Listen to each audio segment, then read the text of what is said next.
Om Namo Bhagavate Vasudevaya. Om Namo Bhagavate Vasudevaya. Om Namo Bhagavate Vasudevaya. Om Namo Bhagavate. Can you do this?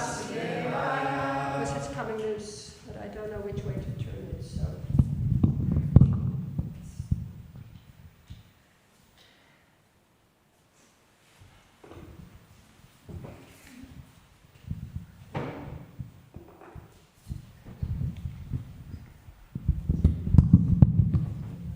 Yeah, thank you so much.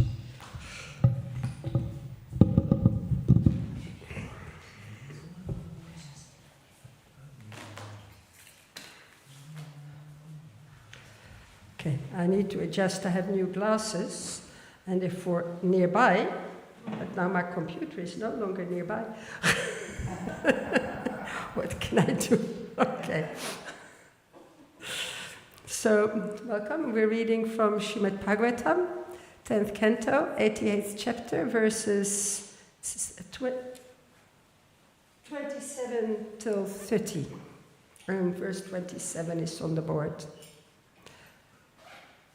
Tam tata vyasanam drishtva Bhagavan Vijinardana Durat prayudiyat budva Patuko yogamayaya.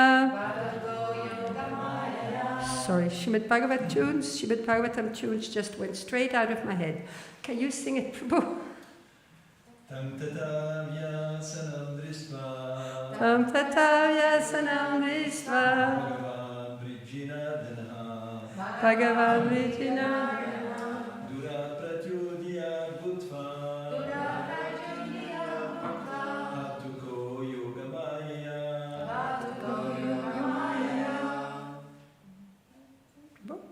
Want to try? Tatata vyasanam dristva Tatata vyasanam drisva Bhagavan Bhagavan Vijinardana Vijinardana Durat pratyadiyat budva Pratyadiyat budva Patuko yogamaya. Refugees? Tatavyasanam drisva Bhagavan Vijinardana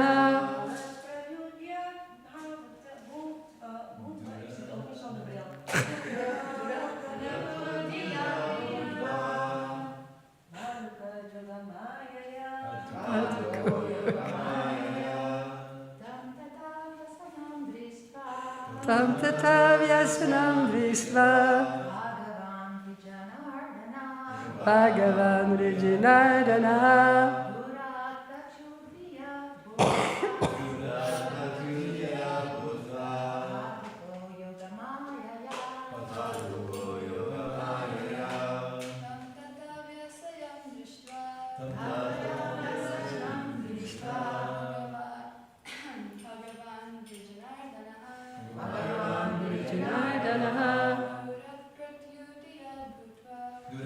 Pratyudiyat budva Patiko yogamayaya. Tam, that. Tata, thus. Vyasanam, danger. Dristva, seeing. Bhagavan, the Supreme Lord. Vrijina, of distress. Ardana, the eradicator. Durat, from a distance. Pratyudiyat, he came before Rikasura.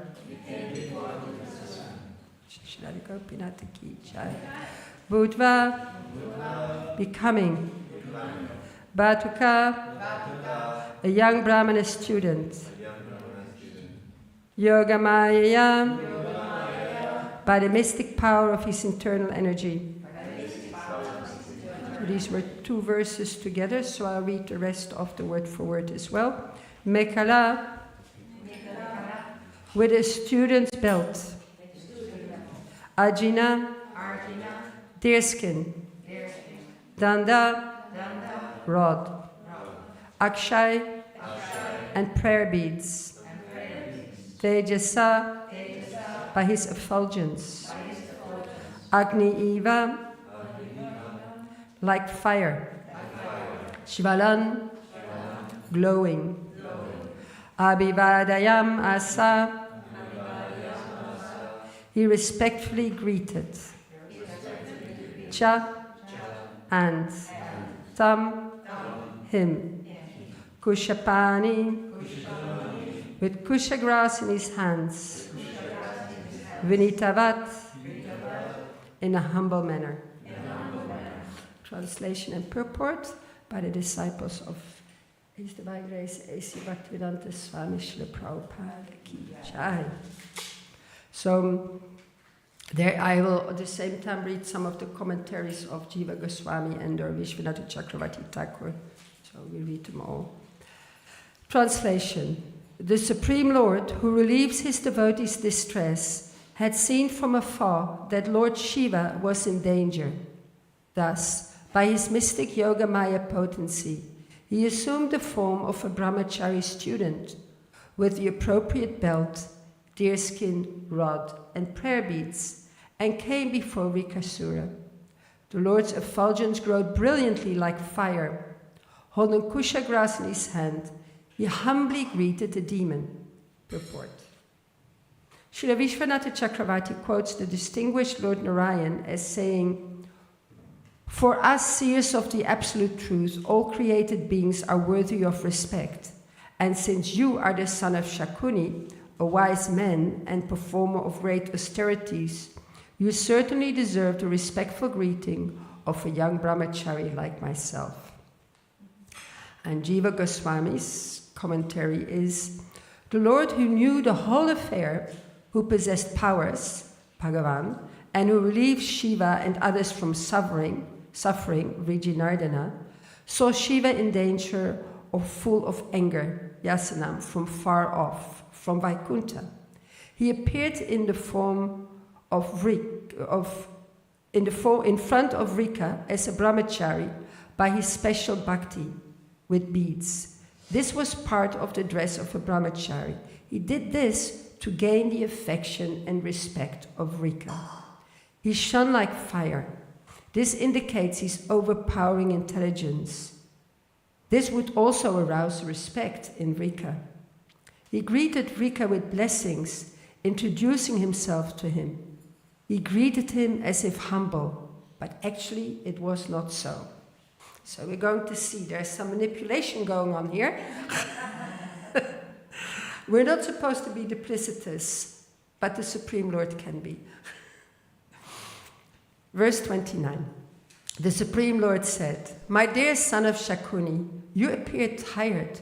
Why have you come such a great distance? Please rest for a minute. After all, it is one's body that fulfills all one's desires." Purport. In Krishna, the Supreme Personality of Godhead, Srila Prabhupada comments, before the demon could argue that he had no time to take rest, the Lord began to inform him about the importance of the body, and the demon was convinced. Any man, especially a demon, takes his body to be very important. So also here, Jiva Goswami gives this similar commentary as he did to the previous verse, showing how Krishna used flattery to gain Rikasura's trust. "Oh, son of Shakuni." He addressed him through mention his father to gain his trust and pleasure. He shows respect with the word pavan, you. I need time to rest. Having the good fortune of a human body fulfills all desires. What to speak of having the body of a great person, or this body of yours, because of having all good qualities, fulfills the desire of everyone. So he's stacking it on there. In verse 30, Almighty One, please tell us what you intend to do, if we are qualified to hear it. Usually, one accomplishes purposes by taking help from others. Purport. Even an envious demon will not refuse the help of a brahmana's potency to gain his ends. And again, Jiva Goswami points out Krishna's flattery. You are able to do anything, O powerful one. One accomplishes one's purposes by others under one's control, or by others who assist. It is suitable for a great man to have his work done by others. So, Om Jnanati Manandasya Janandjana Shalakya Chakshurum Militam Yena Tasmai Sri Gurave Namaha Sri Chaitanya Manobishtam Stapitam Yena Bhutale Swayam Rupa Kadamayam Dadati Svapadantikam Vandeham Sri Guru Sri Yuta Parakamalam Sri Guru Vaisnavamscha Sri Rupam Sagrajatam Sahagana Rangunatam Vitam Tam Sajivam Satvaitam Savadutam Parijana Saitam Krishna Chaitanya Devam Sri Radha Krishna Padan Sahagana Lalita Sri Visakam Vitamscha He Krishna Karuna Sindhu Dinabandhu Jagatpate Gopesha Gopika Kanta Radha Kanta Namostute Tapta Kanchana Gaurangi Radhe Vrindavaneshwari Vrisabhanu Sute Devi Pranamami Hari Priye Vanchakalpatarubhyascha Kripa Sindhubhya Evacha Patitanam Pavanebhyo Vaishnavebhyo Namo Namaha Sri Krishna Chaitanya Prabhu Nityananda Sri Advaita Gadadhar Sri Vasadi Gaura Bhakta Vrinda Hare Krishna Krishna Krishna Hare Hare Hare Rama Rama Rama Hare Hare. So as Dina Diyal explained yesterday, even among asuras, Vrika stands out because he doesn't ask for power or immortality. He just wants to be able to randomly kill people. And not only that, he wants to start with the person who gives him the blessing. I can imagine Hiranyakashipu looking at this and going, really, dude? It's quite extreme. But then when I was looking over my lecture yesterday, I realized that actually this is a symptom of asuric qualities taken to the extreme. Envy is one of those demoniac qualities, and yes, one gets so envious of other living entities that one just wants to be able to end their existence. And that we see here in Vikasura. It's just extreme envy. I was looking if there was any anarthas which were attributed to him, because we see that, with the demons killed in Vrindavan, but he was not mentioned also because this was not Vrindavan. But so now we nearly finished this 10th canto, and this is the last of the demons discussed in this canto. So I thought we could have a look at the asuras and the asuric tendencies that are there. And I was just sitting outside waiting to start the lecture, and I thought, really, you're having a lecture on the asuras? I mean, there will be something positive at the end. You're having an entire lecture on the asuras. But then I was thinking of the 16th chapter of Bhagavad Gita, and it's called the divine and demoniac qualities. There's 3 verses on the divine qualities, and then everything else is on the demoniac qualities. So I guess I'm in good company. I just follow Krishna's example. So let us first see what is an asura. Now, a sura is a godly person, which makes an asura one who is not godly, one who turns away from the Supreme. And I also heard a lecture by Chaitanya Charan on the third mantra of Sheshopanishad, and he explained that asur also means life air, and ra means enjoying, like, yeah, ramate, it's enjoying. So an asura is one who wants to enjoy the physical body for sensual enjoyment. You know, the physical body, the life airs in the body, so he wants to enjoy the physical body for sensual enjoyment. That is an asura. So an asura is not necessarily a race. You know, we often talk about asuras and then we think of Hiranyakashipu, Hiranyaksha, Ravana, and all the asuras that attacked Krishna, who sometimes had these horrific bodies. Also in the Ramayana we have Taraka and Shurpanaka, all with horrific features. So, however, even those asuras are there, there's also just the asuric tendencies, and they are there in many people. And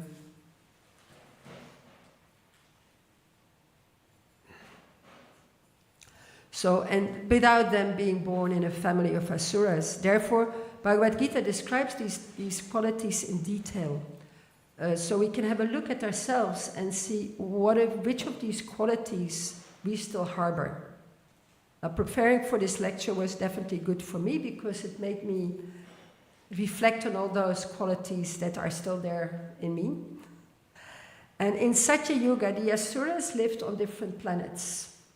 And then in Treta Yuga, they lived in different countries. In Dwapara Yuga, they lived in the same family, as we see with Kanksha. And in Kali Yuga, they live in the same body. So this is why everyone in this age struggles with demoniac tendencies. Now, as I said, Bhagavad Gita chapter 16 describes these demoniac tendencies and qualities. And obviously we have some of the main ones, which are described in verse 4 of that chapter. There's Dambo. Who knows what Dambo is? Pride, yes. Darpo, arrogance. Abhimanas is conceit, so the desire to be worshipped by others, which comes from pride. The same thing as arrogance. So we have pride, is the need to make a show of religion and of things to show how good we are. Then arrogance, that is pride in one's wealth and education, and then conceit is the desire to be worshipped by others, which comes from the other forms of pride. We think we're very wealthy and very educated, or we think we can show, we're showing how religious we are. Then, that is conceit. Then we have krodha, which is anger over very little. There is parusham, which harshness, rough language in front of others. And there is agyan, which is ignorance, lack of discrimination, whimsical actions. So those are the main ones which are mentioned in verse 4. And then we go to their behaviors, which is mentioned in verse 7 and 9. And it says that they do not know what to do and what not to do. So they cannot distinguish between pravriti and nivriti. They lack cleanliness. They lack good behavior. They lack truthfulness.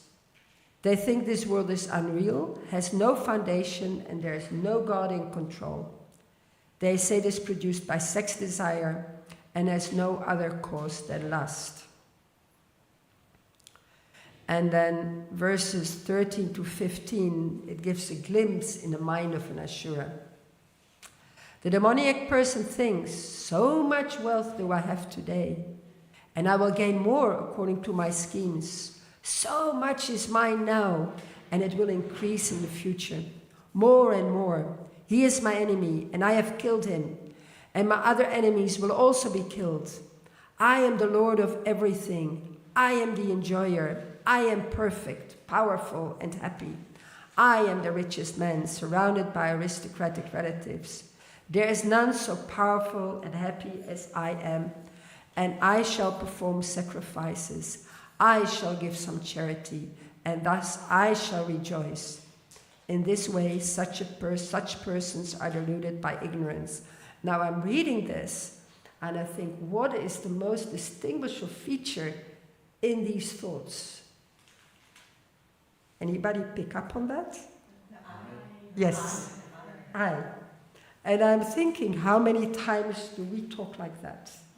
You know, I did this, I did that, I am. And it's always about the I. So that was even more than all the other qualities. Now I'm reading it out loud, because when you just read it for yourself, you don't really notice. But when I'm reading it out loud, I realize there's a lot of I in there. So now whenever I say I shall have to think of this verse. Which is good, I guess. So, and also, I mean, there's different ways in which asuras or demons get described. Because I just mentioned I was reading the Ishopanishad verse 3, and there it's the Atmaha, the killer of the soul, which is also another way of saying a demoniac person, because only demoniac people will be killers of the soul. And in Madhya Lila, it is this Srila Prabhupada writes about Pashani. The Pashani is used in a verse, and we see that a lot in the Chaitanya Charitamrita. Pashani, an offender, is often used. And when we compare the description with what we just read about the mind of the Asura, we can see that they are, the same thing. So this, Srila Prabhupada quotes Srila Bhaktisiddhanta Saraswati Thakur, and he says that the word Pashandi refers to one who considers the living entity under the control of the illusory energy to be equal with the Supreme Personality of Godhead, who is transcendental to all material qualities. Another kind of Pashandi is one who does not believe in the spirit soul, the superior potency of the Lord, and therefore does not distinguish between spirit and matter. And Jiva Goswami's Bhakti Sandarbha says, those who are overly absorbed in the conception of the body and the bodily necessities are called Pashandis. A Pashandi is one who considers the demigods and the Supreme Personality of Godhead to be one. Therefore, a Pashandi worships any kind of demigod as the Supreme Personality of Godhead. On the whole, a Pashandi is a non-devotee who does not accept the Vedic conclusions. So, yes, they are also demoniac people. Now, in the Bhagavatam, and especially after we finish the 10th canto, we see a lot of asuric tendencies, and they are portrayed perfectly by certain people. Now, we can test everybody's knowledge of the anarthas as portrayed by the demons. So, Putana. Yes, as in what way? As a guru. Yes, pseudo-guru, yes. Shakatasura, the cart demon. Shakatasura. Yeah, but what is his? It's carrying the burden of a cartload of old and new bad habits, lethargy and vanity. Trinavarta.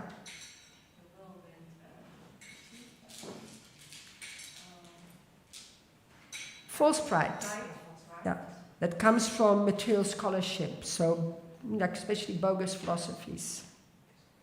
Vatsasura. No. I've looked this up on 2 different points. So there's the ISKCON Desire Tree, and my Guru Maharaj also wrote about it. So Vatsasura is a childish type of mentality which gives rise to a type of greediness, which results in a wicked type of mischievousness. That's Vatsasura. Bakasura, and it's in the beak that gets split. Duplicity. So, duplicity, deceptness, false type of behavior. Agasura.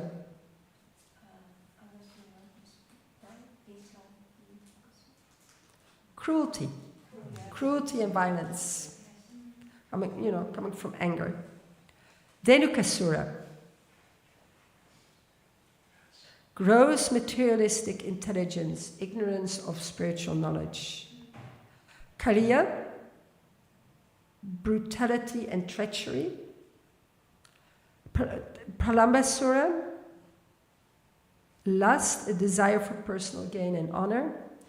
Aristasura, pride arising from indulging in false religions invented by cheaters, and which causes a neglect of devotional service. And Keshi, the feeling that I'm a great devotee and spiritual master, and then comes the roughness of that. And then Vyomasura is untruth. Now, some of the other demons that we find in the scriptures and their demoniac natures, we see like the envy of Vishnu and his devotees. Now, who can tell me a demon somewhere in the Srimad Bhagavatam he had a great envy of Vishnu and his devotees? Can't be that difficult. Yeah. Hiranyakashipu. Yeah. Who tried to kill his son. Pride born of material power or knowledge. Also very, very, very famous demon. Actually, he had two anarthas. I give you both and then you know who it is. He had pride born of material power.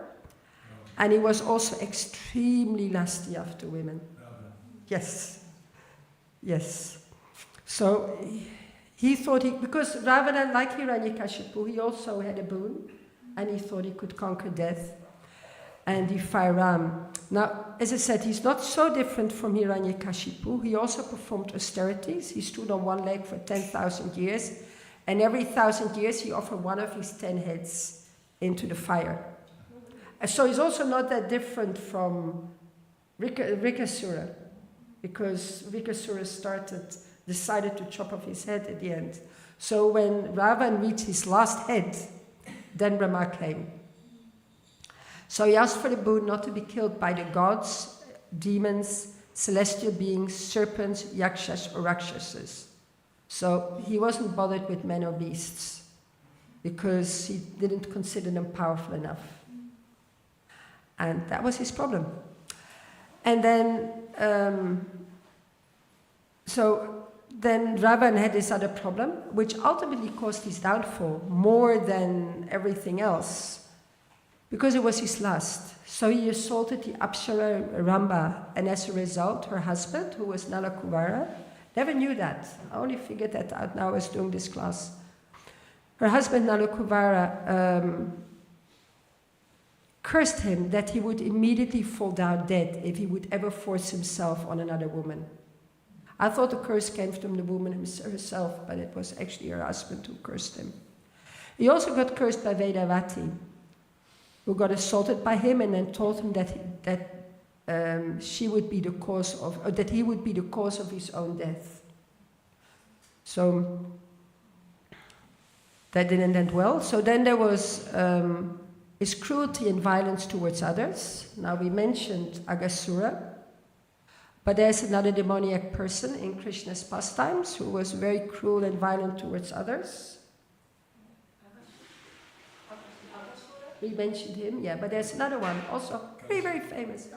Yes, Kangsha, who had no qualms about killing innocent children out of fear of his own death. He was even ready to kill his own sister.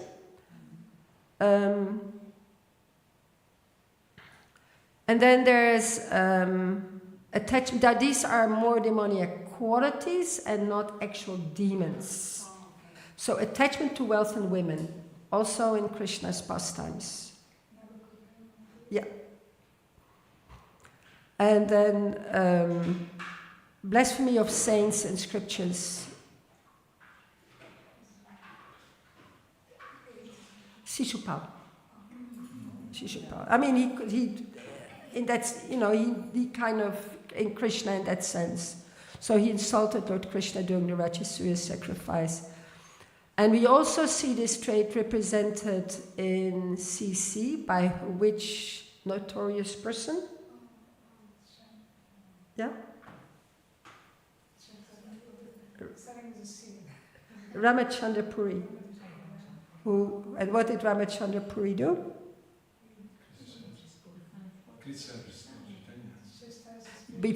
Yes, he started with that, and then that came. So he first committed Guru Aparat. Madhavendra Puri was at the end of his life, and he was lamenting that he wasn't able to get the shelter of Mathura. And then Ramachandra instructed him that he shouldn't be lamenting, he should just be focusing on Brahman. So then Madhavendra Puri chased him away. And then as a result of that Guru Aparat, he started getting material desires. And then finally offended the Supreme Personality of Godhead himself. So that is like kind of a cautionary tale here. And then there's the overarching tendency of the Asuras to think that they are independent. They do not need God. They think that they can achieve everything by their own endeavors, as was also described in Bhagavad Gita, verse 16, 13 to 15. Now, however, it is possible for Asuras, or those with an Asuric tendency, to be transformed. And we read that in our scriptures as well. We have Putana again. I mean, ultimately, she went back to the spiritual world due to Krishna's grace. There are Prahlad's friends. They were the sons of demons. They were the friends of demons. So they were born in Asura families, but then they started chanting Hare Krishna due to the influence of the pure devotee. There's Bali Maharaj, who surrendered everything to Lord Vamanadev, but also his grandfather Prahlad prayed for him. Then Nalakuvira and Manigriva, who were purified due to the curse of Narada Muni and ultimately attained devotion to Krishna. There's King Daksha. He was full of pride about his position, so full that his daughter ultimately killed herself because she didn't want to have a body which was related to him. But then finally he apologized to Shiva, and he did attain some sense of humility. Prakashananda Saraswati, the leader of the Mayavadis, and he ultimately accepted Krishna as the Supreme Personality of Godhead after seeing Lord Chaitanya's humility and knowledge of the scriptures. And of course, there's the very famous Jagaya Madai.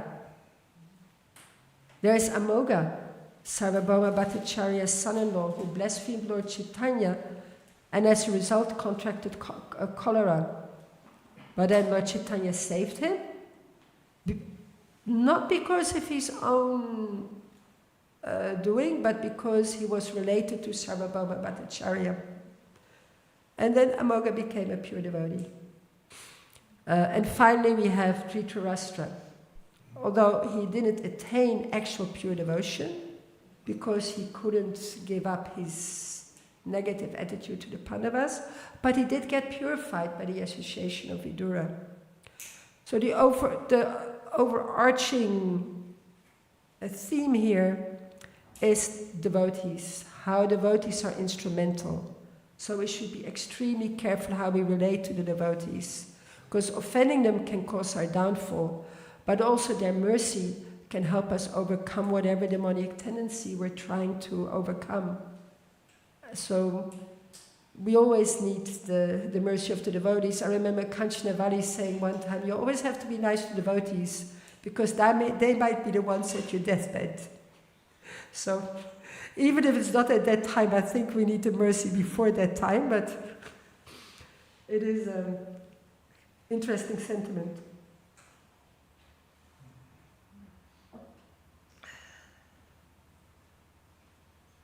Now, all these demons we've discussed are in the past. But both the Bhagavad Gita verses that we read and also Prahlad Maharaj, he describes the demonic nature in a way that we can still relate to in this day and age. In Srimad Bhagavatam 7.5.31, it says that persons who are strongly entrapped by the consciousness of enjoying material life and who have therefore accepted as their leader or guru a similar blind man attached to external sense objects, cannot understand that the goal of life is to return home back to Godhead and engage in the service of Lord Vishnu. As blind men guided by another blind man miss the right path and fall into a ditch, materially attached men led by another materially attached man are bound by the ropes of fruit of labor, which are made of very strong cords, and they continue again and again in materialistic life, suffering the threefold miseries. Now this materially attached man led by another materially attached man, it just kind of made me think of all the social media, where you have these influencers, and they're going to tell everybody else how to become rich, how to become famous, how to become beautiful, how to become strong, how to become influential. And everybody's eating it up. And it's like all the time there, especially like young children, they're completely absorbed in this, and they do the most crazy things just because they want to follow somebody on TikTok or Instagram who tells them to do something to become more powerful and more rich. And in Srimad Bhagavatam 12.3.25, it is said that in the Kali age, people tend to be greedy, ill-behaved, and merciless, and they fight one another without good reason. Unfortunate and obsessed with material desires, the people of Kali Yuga are almost all Sudras and barbarians. So what is the cure in this age? I mean, it doesn't look very hopeful. But what is the cure in this age? How can we curb these tendencies in ourselves? Now, there are 4 main ways in which we can do it. Chanting.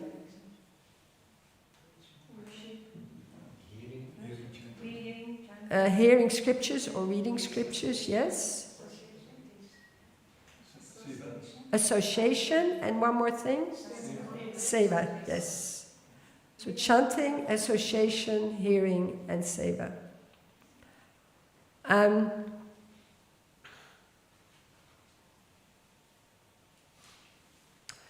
Now, in the beginning, I mentioned quite a few of those demonic qualities that were mentioned in Bhagavad Gita and in Srimad Bhagavatam. And when I was looking and I was thinking, okay, we can have a look at what devotional qualities we need in order to cure or curb these qualities. But then when I was looking into some of these demonic qualities, I realized how interrelated they are. You know, we can read in Bhagavad Gita how one begins with contemplating the objects of the senses, and then one cycles through lust, anger, delusion, and ultimately loss of intelligence and fall down. So the same thing as I mentioned with pride and arrogance and conceit, it's all related, it's all just incremental. It just stacks on, one stacks onto the other, it just becomes worse and worse. So I just picked a few because there's not time to go through all of them, so I just picked a few somewhat at random. So there's envy, particularly of devotees. Now, first we have to learn to appreciate and be grateful towards Srila Prabhupada and our spiritual master. These are relatively simple. So gratitude is and appreciation is a great way of getting rid of envy. So we start with Srila Prabhupada and our spiritual master. Then through reading, we learn to appreciate the great devotees, the previous acharyas. It's a little bit more difficult, but still not too much of a stretch. But then we get to the devotees around us. You know, that devotee who's always pushing in front of the prasadam line, or the one who always leaves his dirty dishes around in the devotee kitchen, or the one who's always complaining about everything, or the one who's always grumpy and unfriendly, or the authority who doesn't understand me and who makes me do things I really don't want to do. So these are a lot more difficult. And we have to learn to glorify the devotees, not necessarily to their face, because that can deteriorate into empty praise. We have to serve them. We have to learn to see their good qualities and not their faults. We should also reflect on the fact that when we see faults in others, this is often a reflection of our own impurities.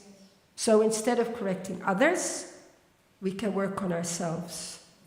And ultimately, we should develop an aversion to fault-finding, which is one of the divine qualities. Now,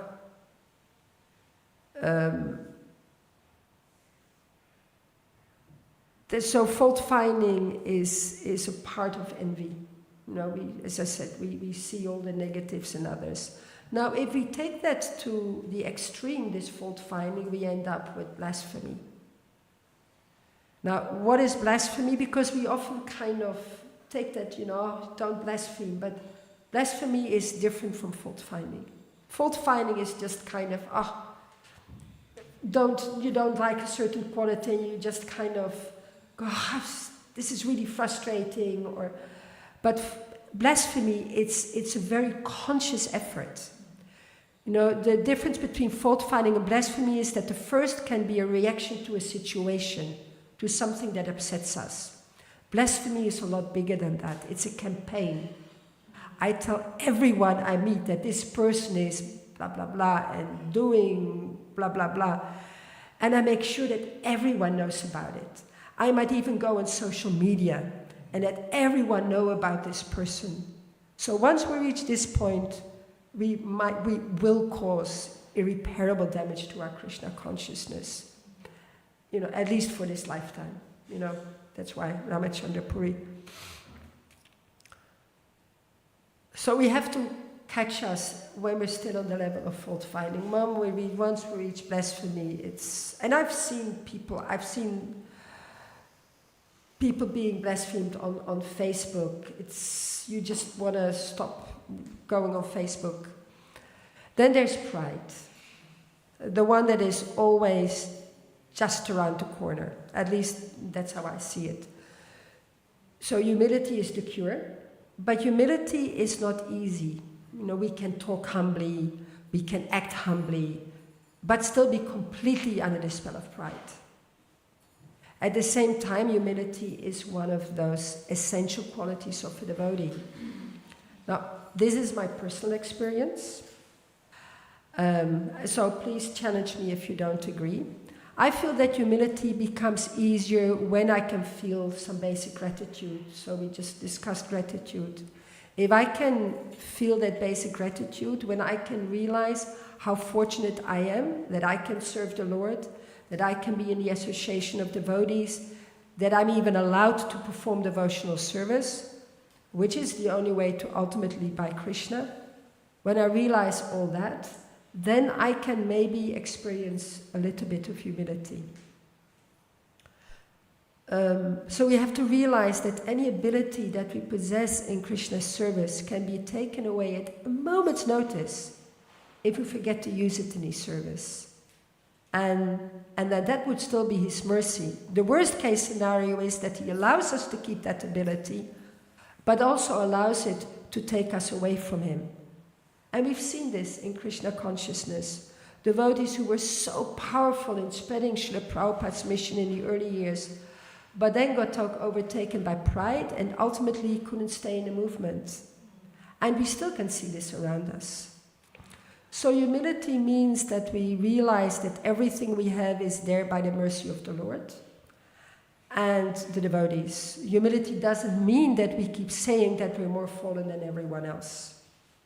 That is what Rupa Sanatana Goswami did, but at least myself, I am not on any level to say that with true realization.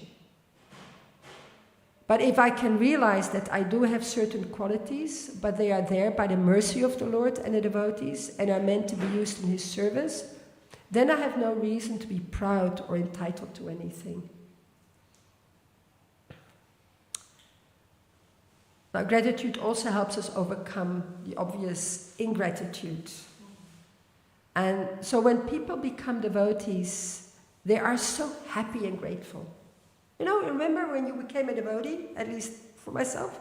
You know, you think you finally found a solution to your material problems or the answer to your spiritual questions, depending on which of the 4 types of people you were that came to Krishna consciousness. But then years go by, and we start feeling like the stones that tossed around in the river. And we sometimes forget that this is the way that we become polished. So we lose that gratitude, and obviously this in turn can lead again to this fault finding and criticism. So we have to, so gratitude actually is for me is very important. So we have to practice that. I have heard devotees speak of a gratitude journal, but we can also regularly come in front of Krishna and thank Him for taking care of us, for allowing us to be here, for allowing us to be devotees. And if while doing this we can remember our shortcomings and our negative qualities, this will also help us with the pride we discussed. I was sitting with Yadurani the other day, we were chanting next door, and I just had this, I'm sorry I disturbed you, Japanan, but I had this overwhelming realization. We joined at the same time. And, you know, we were chanting together 45 years ago, and I thought, this is amazing. We're 45 years later, and we can still sit here and chant. We're still allowed to be here. And that is quite amazing. We've seen so many people come and go over the years, and we're still allowed to be here. And then there is compassion. And compassion obviously helps us get rid of cruelty. And for new devotees, this relates to having a vegetarian diet, through which we show compassion toward animals. But compassion goes much further for devotees. Once we read the scriptures and we start understanding this philosophy, we can understand how people are actually suffering in this material world. And we can see the cruelty in letting them suffer without offering them a solution to their suffering. Therefore, the ultimate compassion is sharing this Krishna consciousness with others. And therefore, Lord Chaitanya was called the Mahavadanya Avatar. And that is why we always glorify Srila Prabhupada's compassion.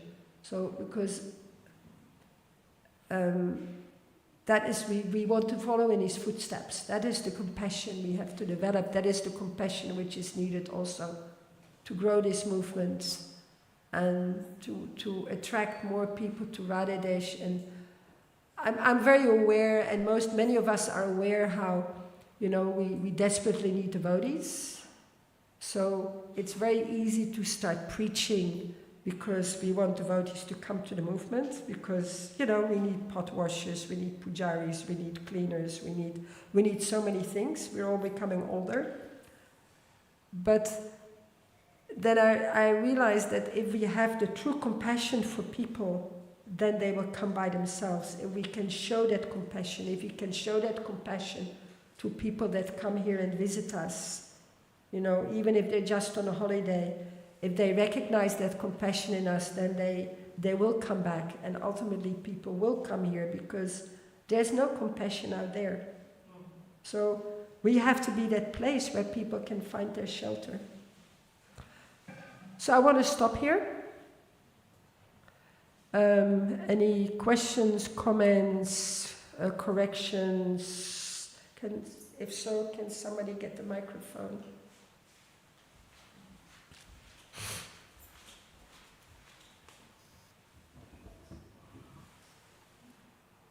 In the drawer, there's a drawer there. Isn't that? There used to be there.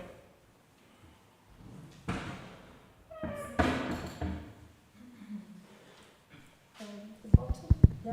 And is the thing on there? I think so. It's working. I think it's working. Okay.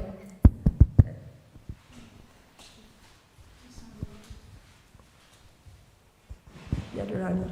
Yeah, in relation to not blaspheming anybody, I remember that in the purport for about Dhruva Maharaj, stepmother, it said that she left her body when she went into the forest to punish the people actually who killed her son, because her son went to the forest for hunting, and he was killed by some rakshasa or whatever.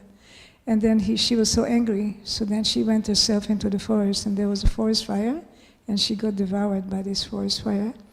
And then it was saying in the purport that because she blasphemed Dhruva Maharaj, but Dhruva Maharaj was not a devotee at that time.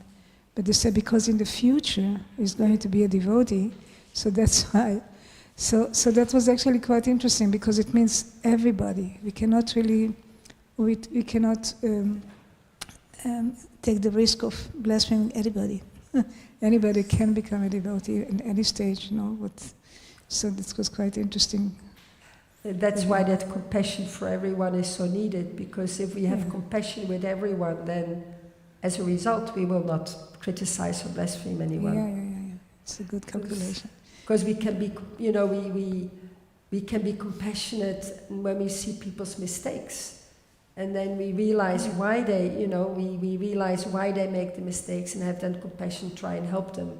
Yeah. Instead of, you know, it's so much more useful to help people overcome their shortcomings and their mistakes than pointing your finger at them, because it doesn't help anything. It gives them some feeling of satisfaction, like, oh, I'm better than they. Like, we call people karmis because we think we're better than them. But are we? At least for myself, am I? If I look at myself. So if we have that compassion and we try to help people, then we avoid that problem. When you mentioned that when we are criticizing somebody, it is reflecting our own shortcomings. Yeah. So this can be used actually, like when we want, because it's very difficult to see the mistakes in ourselves, but in this way you can actually see the mistakes you have. The moment you start to see, I'm criticizing somebody, and then you realize, because I have the same problem. And when you start to see that, you know, this is such a relief. And you can be compassionate to others because you have the same, you're in the same boat, so to speak, you have the same challenge. So that's also like a way to use maybe something that we have as a problem under some, you know, criticizing somebody, to use it actually, yeah, why do I do that? Because I have it myself. And that's... And I was thinking, while you were saying that, I was thinking that, okay, I see a fault in someone else, and if I can realize that I have that same fault, I might even realize that they might be able to control it a little bit more than me. Mm-hmm. So I can go and ask them, hey, how do you deal with this? And you can have a discussion about how to control that issue that we both have. Mm-hmm. And you can help each other, which is what community is for. Yeah.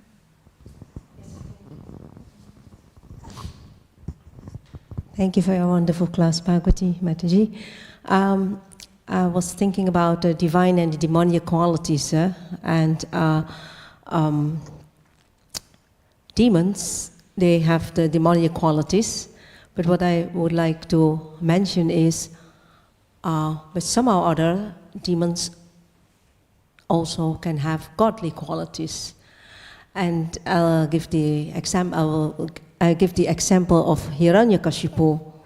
You know, when his brother was killed, the family gathered around him, and he started to preach about the soul and the body and all this fantastic philosophy of the Bhagavad Gita. So, it is, of course, the demonic qualities are dominant, the demons, but they can have some godly qualities as well. And the point is there that they deny the existence of the Lord. They think themselves to be the Lord. So that's a kind of small nuance I want to make. And the other point is, now I forgot the point, but okay, this one, please. Well, it's when you know, the one of Hiranyakashipu is famous. You know, the part, you know, you read it and it looks like perfect philosophy, but it is why. Why did he speak like that? What was his motivation? Yeah, that's true. And that is a demoniac thing.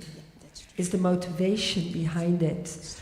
And I remember Urmila Prabhu, she was here and she gave, you know, there's this thing we say how only devotees can have all good qualities. And, you know, like my mother would strongly disagree, because they say, you know, a lot of people can have, you know, humanists, and they can have a lot of good qualities. And then she was giving this example, I don't know if any of you remember, of this, at the end of the Second World War, and then the Allied forces were liberating the Nazi camps, and then the Germans didn't want to leave behind the proof of their atrocities. So they took the prisoners in cattle trucks and they drove off with them. So they went through villages, and the villagers, you know, just for fun, they would throw one apple in a truck with a whole lot of people who were all starving, and they would fight over it. And she was explaining how one son killed his father over an apple. It's an eyewitness story, apparently. And she was explaining how we can have good qualities, but when they're tested, then we lose them. And that is why devotees, real devotees, have all the good qualities, because they have, and they're not even that we acquire them, we're giving the good qualities. I'm sure we all have that realization that the more we chant, the more we read, we can see the change, we can feel the change. We haven't done anything for it, we've just been chanting and reading, but slowly we feel the change, or people tell us that we've changed. And so it's something that we've been given, that Krishna slowly, you know, that we slowly get purified through the process. And those qualities, they are ours, in a sense that we have acquired them in the right way. It's not a show, it's not somebody, you know, we don't acquire them because we want to become famous. We want to become famous as the most munificent person. We want to become famous as a great donor, as a great benefactor. No, we've acquired them the natural way, the way you're supposed to acquire them, by actually getting purified. And then they remain with you. So yes, people can have, demoniac people can have good qualities, but do they really have them? Or do they just show them? And there's a difference there. Yeah. Is there anything else? Yes, all the way on the other side. Thank you, by the way. Yes, there was a motive. Thank you.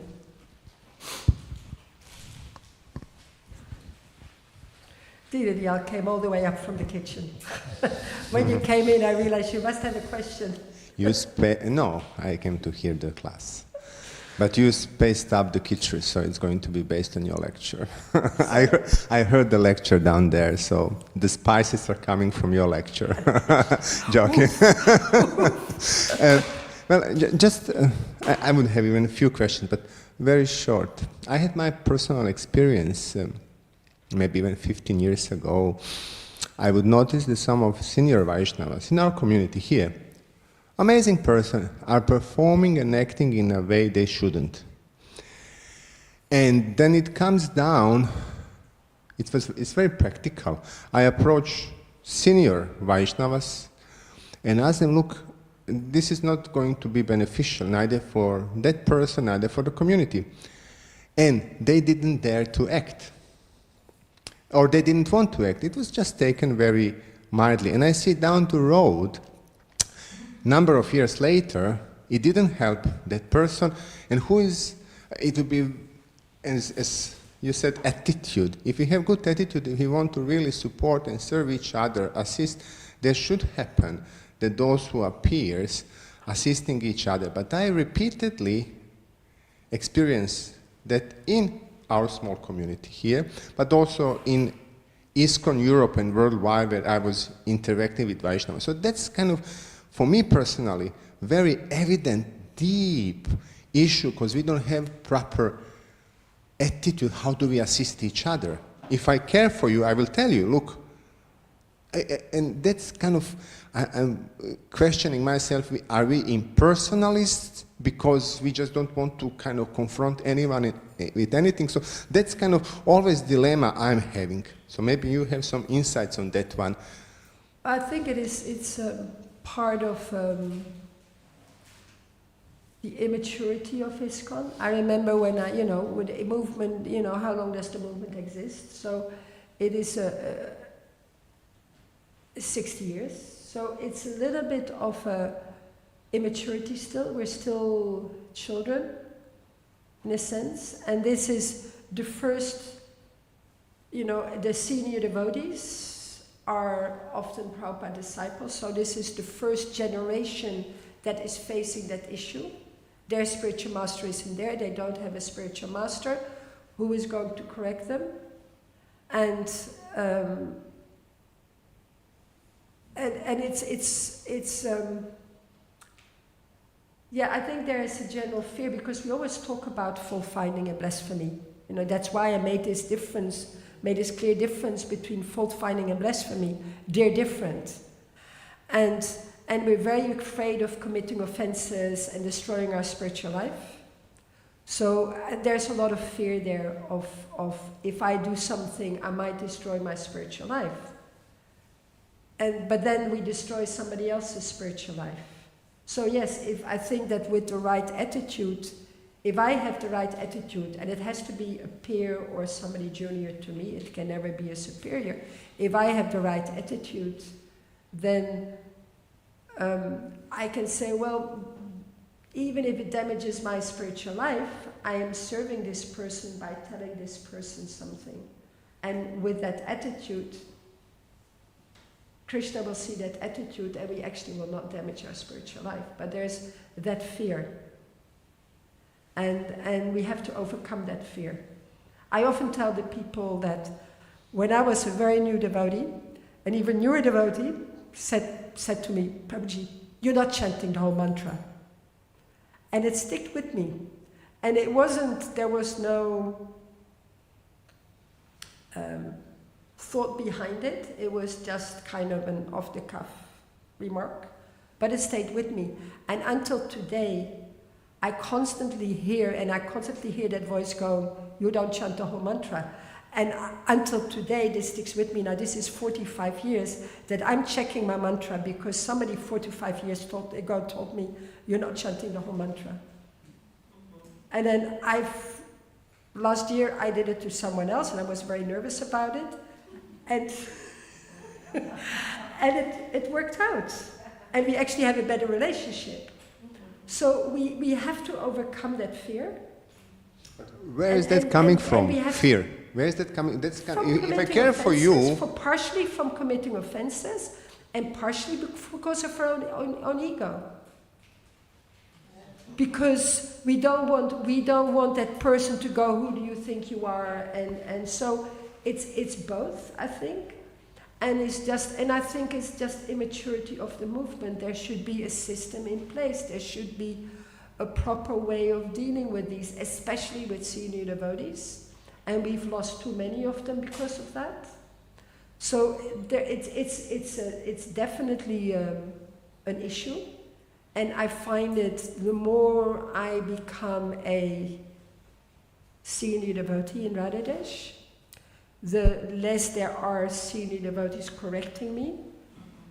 I see that problem. I mean, I went to Ekachakra and I said, will you please correct me? Because you're my temple president. Please, when I do something wrong, correct me. So we need that, and we have to be open for that. And I think to avoid problems later, if we ourselves kind of get build that habit of going to people and asking them, what am I doing wrong? Am I doing anything wrong? What can I improve?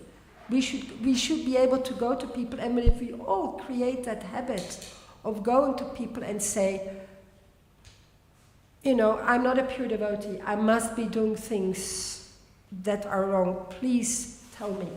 tell me how I can improve. Be merciful, be kind to me, and tell me how I can improve. Because we can also be proactive like that. We should be proactive like that.